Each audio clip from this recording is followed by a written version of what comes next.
Glad you'll stick around after lunch. It's very nice to be here. I feel like I haven't been out in like 2 years, so I'm actually wearing dress slacks, so that's a change. But it's really great to be here. Not only do I feel at home, with all of my product marketing people, but just such great insights happening today. So I'm here today to talk about evolving product marketing to solutions marketing. For those of y'all who caught Colin's presentation from this morning, I was so excited. I had so many, bells ringing and going off in that presentation that I really resonated with. But also I think it's such a great complement to what I'm going to talk about today, which is more kind of like the messaging and positioning part of figuring out this whole product solutions marketing. So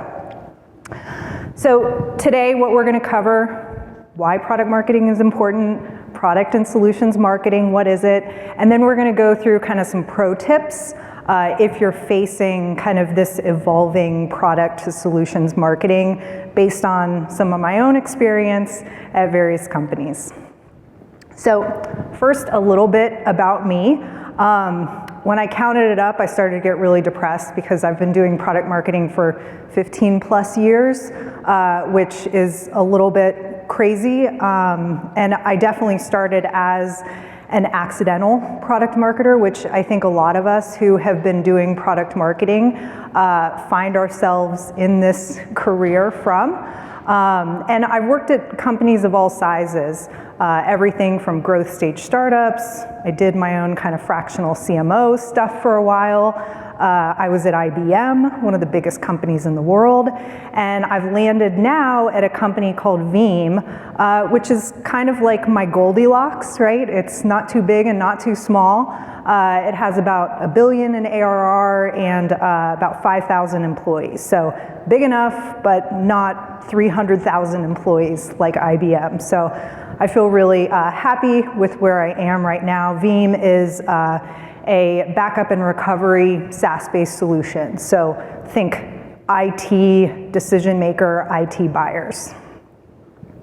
So I have to throw this slide in because it's something that I pull up all the time. I share this internally with folks who I may kind of guess don't really understand what product marketing is. And I even share this sometimes with product marketers that I think may need a little bit of help in understanding what their role is. So product marketing is a little hard to put your finger on because what you see at the surface is messaging. And when you see good messaging, right? You see it on a website, you see a commercial, and you're like, oh man, that was a great commercial. That's a really good website. Do you say like, that's great product marketing? Unless you're a product marketer, you probably don't realize that, right? So product marketing for me is everything that happens below the surface that really informs and helps create all that great messaging and campaigns and things that clients care about. Okay, so product versus solutions marketing. I borrowed this slide or this kind of framework from a website, Solutions Insight. Shout out to Solutions Insights, whoever that is. But I really like this framework that they've laid out. Most of us are familiar with the 4 Ps. This is, something you learn in basic marketing classes: product, price, place, promotion. This really focuses on a construct of, I have something that solves a problem, and I have a customer that has that problem, and do you want to buy this thing, right? So it's kind of a basic construct. It's very integral and important. I do like this secondary construct that they have cleverly named the acronym OVER, offering value, experience, and relationships. And I think that really does a great job of communicating the value of solutions marketing. So it isn't as easy to put your finger on. It really gets more to the emotion of why people make buying decisions. And it's really focused at its core on relationships and the credibility that we can build from our products. So you look at this and you may say, I think the actual article, the blog here is the 4 Ps are over. I would argue that both are equally as important, right? We can't have product marketing without solutions marketing, and vice versa. Let me tell you why. So there may be exceptions to this rule, but I think in general, companies sell products. They don't sell solutions.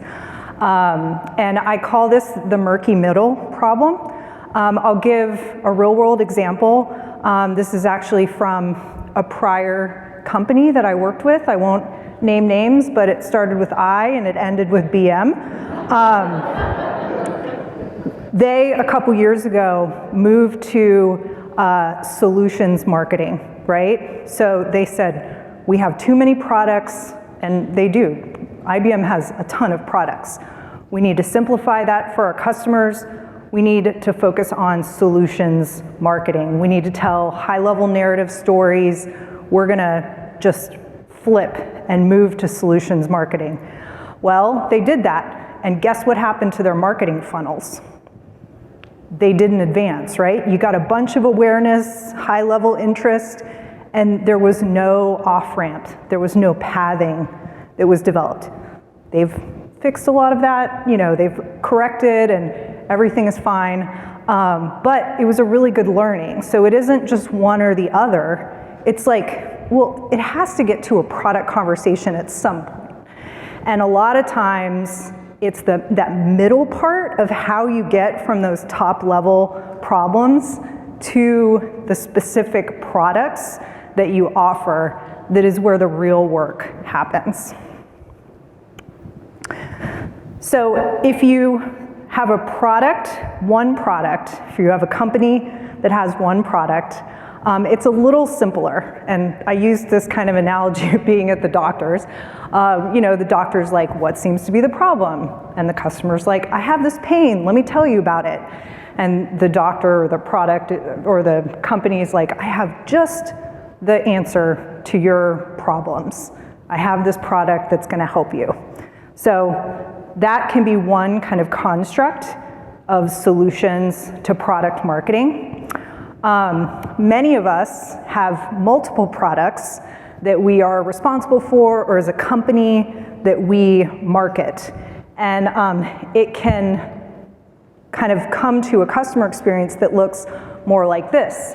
I have just the product that can help you with that. I have just the product that can help you with that. I have just the, right? So you have all these different kind of competing messages coming from different products, and it ends up just kind of really confusing the customer.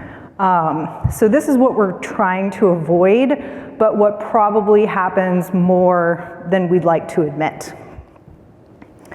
And it could end up feeling a little used car salesman, which none of us want to feel like.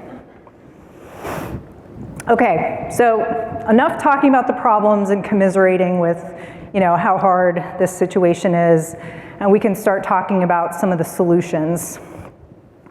The first kind of tip that I'd like to talk about is this exercising of mapping products to solutions. This can be relatively easy if your solutions that you've identified map like kind of in a one-to-one relationship with products. I have never had that luxury. It's always been much messier than that. So it's like you have a product, you have a solution over here, and then you have like 2 products that do like little pieces of that, or maybe you have a product that does many different things and how to kind of navigate that. So This is kind of a, lock yourself or coworkers that help you with this mapping into a room and just workshop and whiteboard it out. There isn't a set answer to it. It's just something that kind of constantly needs to be discussed and evolved. If there are solutions that map to multiple products, you may have to choose what I call a lead with product, which is never a fun, popular exercise because every product feels like that they should be the lead with product. But sometimes, it takes some frank conversations and mapping to the buyer's stages of the sales cycle to understand okay, we can't throw all these things at a prospect at once. What is the thing or the key functionality that's going to speak to their problems that they're having most acutely and at least get us kind of down that path? Another solution is to kind of have a good handoff between marketing and sales when it comes to solutions and product enablement. So the longer that you continue the path of talking about solutions with marketing, when that handoff happens with sales, you're gonna have to make sure that your sellers are also able and equipped to talk about solutions, which not all of them are, right? They're really good at selling products, but kind of helping them to navigate and to ask the right questions to get down to that product conversation from a customer pain point or solutions conversation may take a lot of focus in enablement and materials to help your sales force. Okay, so the second pro tip is around personas. We all know about personas, we love personas. It is, rather an art rather than a science, but they are so important, and especially when you get to solutions marketing, understanding your customer, what problems they have, how your product helps them to solve it, is really going to be the secret weapon to nailing positioning. So I think I've heard this mentioned a couple times this morning in various presentations, but also be very aware of buyer personas versus user personas. User personas are going to be more oriented to care about product features and functionality.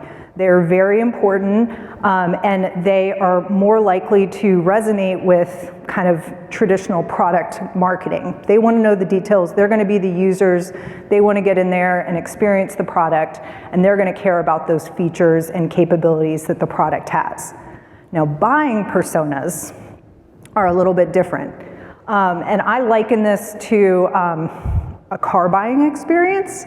So if I go to a car dealership and buy a car and the salesperson whips out the manual for the car that I'm interested in buying, and they're like, oh God, you gotta see this. Okay, page 1 of 353, right? Oh, you gotta see this feature. Oh, this is so cool about the car. I'm like, man, I kind of just want to test drive it and see how it meets my capabilities.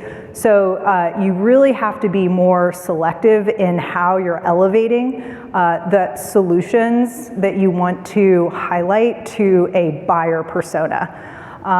And sometimes when the buyer persona and the user persona are not the same, I know in the past there have been more emphasis on kind of user personas because there's more understanding around them, and then the buyer persona is kind of like this guy. It's like a clip art type CTO that is a little bit less understood. So I know that I've had to kind of put more emphasis on getting a deeper understanding of the buying process with those influencers and decision makers. The other thing I'll point out here is don't forget to give your user personas great information and enable them to be able to go and become champions to the buying personas to talk about the product in more of a solutions orientation, because that could be your best defense in getting in with some of the higher level, C-level decision makers, which we all know are so hard to reach.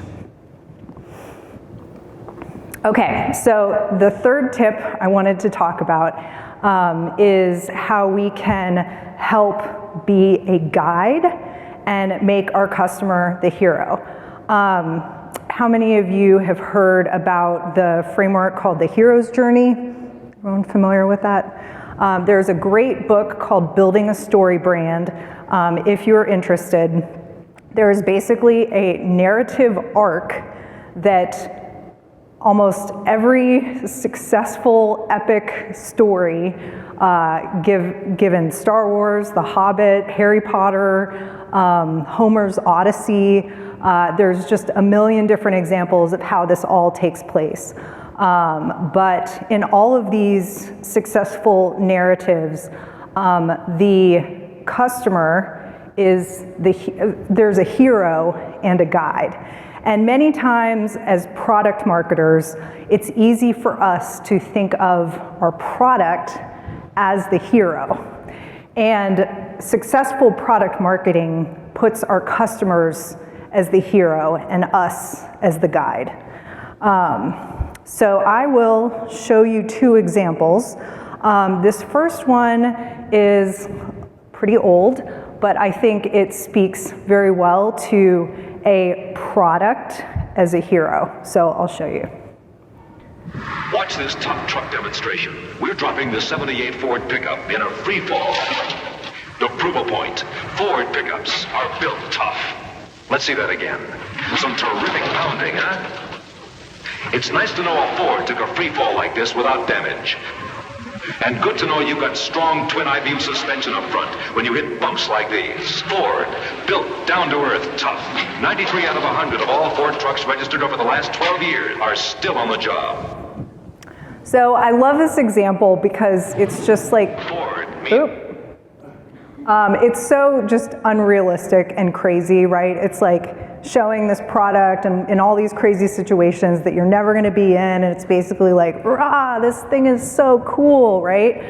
And honestly, a lot of car commercials, particularly truck commercials, really haven't changed much in 40 years since that was developed. So it's a great example of how a product can be positioned as the hero, which we don't really want to do. So here's another example of how we can make ourselves a guide to our customers and making the customers a hero.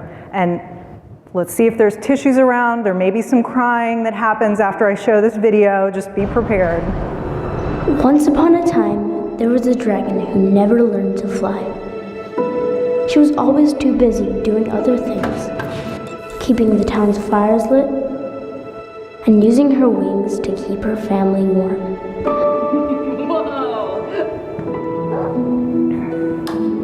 But one day, a bird appeared from very, very far away.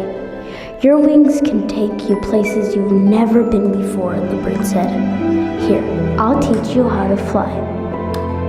But I don't have time, the dragon said. Who will keep the fires lit and make sure my family's always warm? You will, said the bird.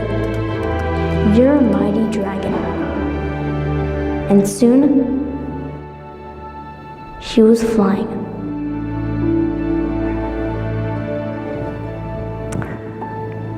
So I love that commercial. And it's just such a great example of how a product has really highlighted their customer as the hero, right? The hardworking mom who's working nights to get her degree, right? So that to me is inspiration of how we can all kind of take that and interpret it in our own ways with our own products. Okay, now something that I just think is a fun example to leave you with, and that is about new market opportunities. So we all are familiar with TAM and what that is, right? We all are focused on building penetration and getting the most out of the total available market that we have.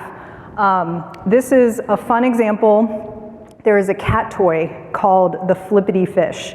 And if you can imagine what the Flippity Fish is, it's a fish that flops around on the ground and it entertains your cat, right? So the market opportunity for the Flippity Fish is cats, cat owners that want to entertain their cats. So little did Flippity Fish know, there were some parents out there who had discovered this hack where they would tie the Flippity Fish to the backs of their infants to pat the infants to sleep. I really wish I would have thought of this because I think it is absolutely brilliant. But it's a great example of how Flippity Fish has taken a product that was intended for an audience and unbeknownst to them have discovered this huge new market opportunity. So you can invest in some Flippity Fish stock if you want. Okay, so just to summarize, solutions marketing is all the craze. You'll hear about it a lot. It's unfortunately not as easy as it looks. So don't throw out everything that you've been doing before in product marketing and make a hard switch over to solutions marketing. It's important to have a balance and to have both. Understand how your products map to your solutions. Definitely understand your personas, particularly those buyer personas, and how that's going to work. And then, do what you can to position your product as the guide and making your customer the hero. So thank you.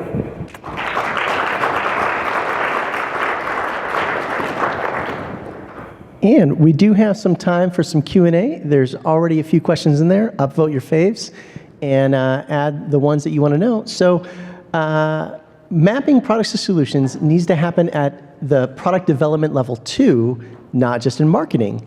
It's a positioning issue. How do you align with product management? Yeah, that's a good question. So I think that product management is one kind of constituency that we need to align with. I think another really important one is around sales. So I think kind of having a consensus among those people is going to be really important to get to the right solutions marketing. As I mentioned before, solutions tend to resonate with buyers, and product tends to really understand users. So I think it's important for product management to be on the same page when it comes to solutions, but just be wary that they may have that really user kind of orientation within their perspective and point of view. So this question is about pricing and packaging. When you have product-based pricing, would you recommend updating your pricing and packaging to align with offering bundles that align with your solutions? So my blood pressure starts to rise every time I think about pricing and packaging. If anybody has been through a pricing and packaging exercise, it is really painful. Maybe it's not always, but at least the ones that I've been through are. I think particularly with solutions, until you feel really solid that you understand what that solution is and how you are going to package that with the customer, I would caution against making too many extreme decisions when it comes to pricing and packaging because they're really hard to roll back. What we are doing right now at Veeam is experimenting with some promos that are basically kind of like sales bundles. So it's not as official as a product bundle, but it is something that sales can take to market and pitch to their customers. And the thought is, if there's huge demand and it's wildly successful, then number one, we'll have validation and feel more confident in what we're going to do. And number two, it's a better business case to bring to our pricing committee that helps make all those pricing and bundling decisions. So this one is in terms of collateral, like leave behinds. They're asking specifically about B2B. What would you suggest for both buyer and user enablement? Do you suggest leave behinds, or what types of collateral do you see for those different personas? Yeah, absolutely. So I think kind of mapping this, and I know that Colin spoke about this in his presentation as well, I think those thought leadership topics are going to be really great to orient customers to from the solutions to the product mapping.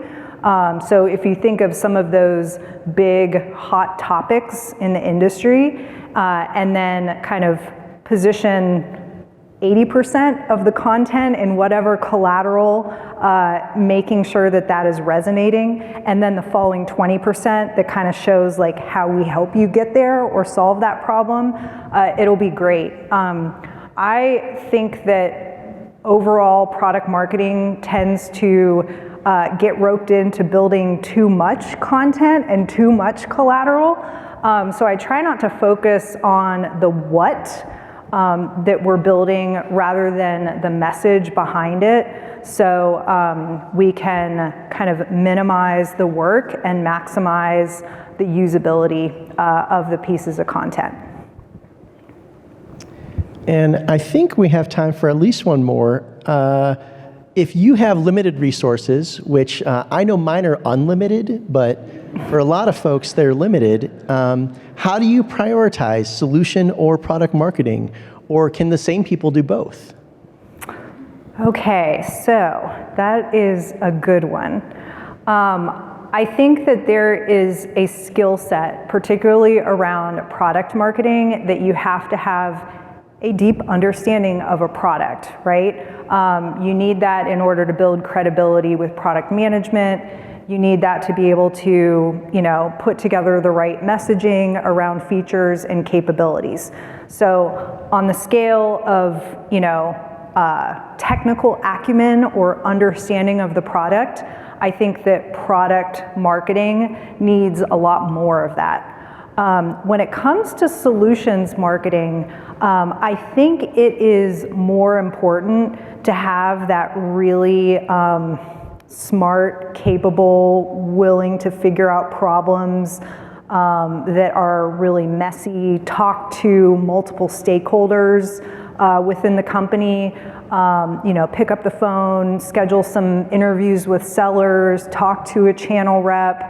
And I think that solutions marketing can feel a bit more kind of fuzzy, and you need someone with a skill set that's able to figure all that out and take all those data points and connect the dots and really build something. So I think that they're kind of different skill sets, and it is hard to context switch between the two. So. Well, very insightful answers. Let's give another round of applause for Amisha.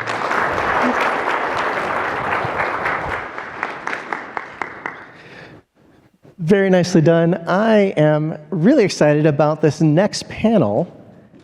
We will have a panel discussion.